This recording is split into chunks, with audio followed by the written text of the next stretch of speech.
There is a specific moment where a person loses authority in a conversation, and it has nothing to do with what they say. It happens when they feel forced to justify themselves, not when they are attacked, not when they are questioned, but when they enter explanation mode without necessity.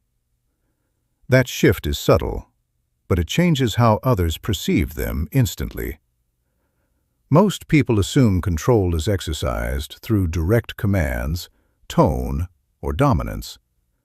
In reality, one of the strongest forms of social control is psychological trigger activation.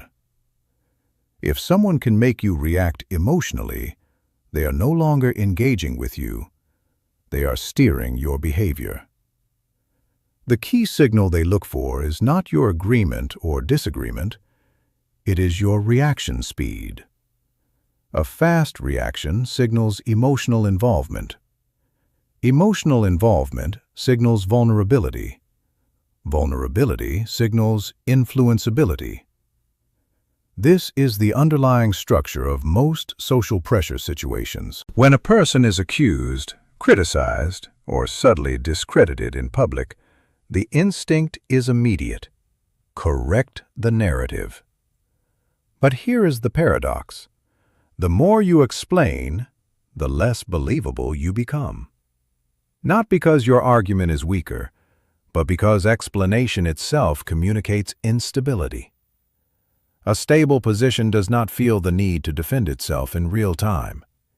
In social perception, excessive justification is interpreted as internal doubt, even when the facts are correct. Many social interactions function like a trap system.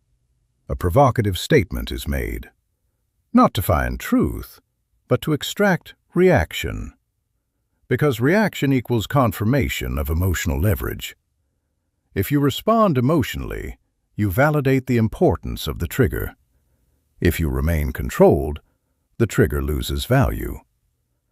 This is why silence is often more disruptive than argument. Silence removes feedback, and without feedback, control collapses.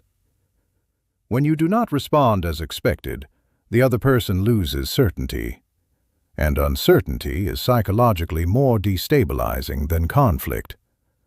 Conflict provides clarity. Someone is engaged. Silence removes clarity entirely. It creates a gap that the other mind must fill. Often that gap is filled with doubt.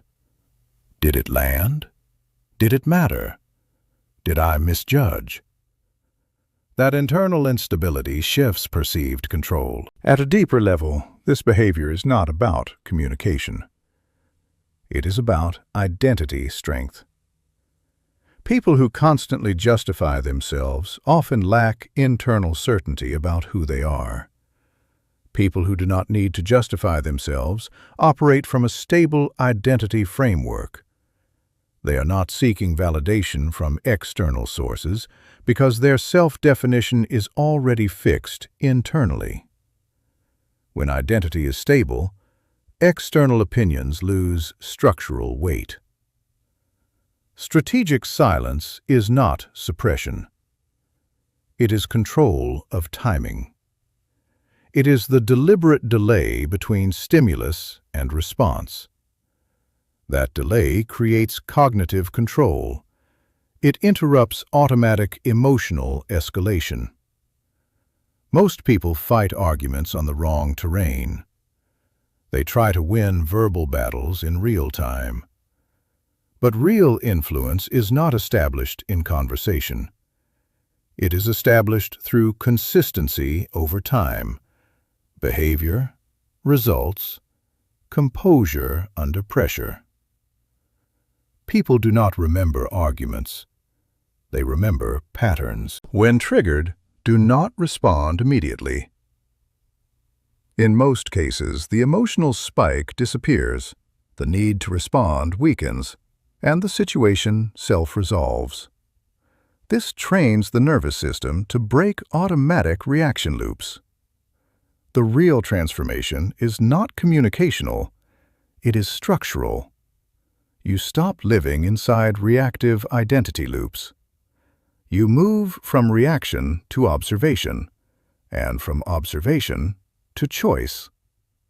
Control in social environments does not belong to the loudest voice. It belongs to the least emotionally predictable one.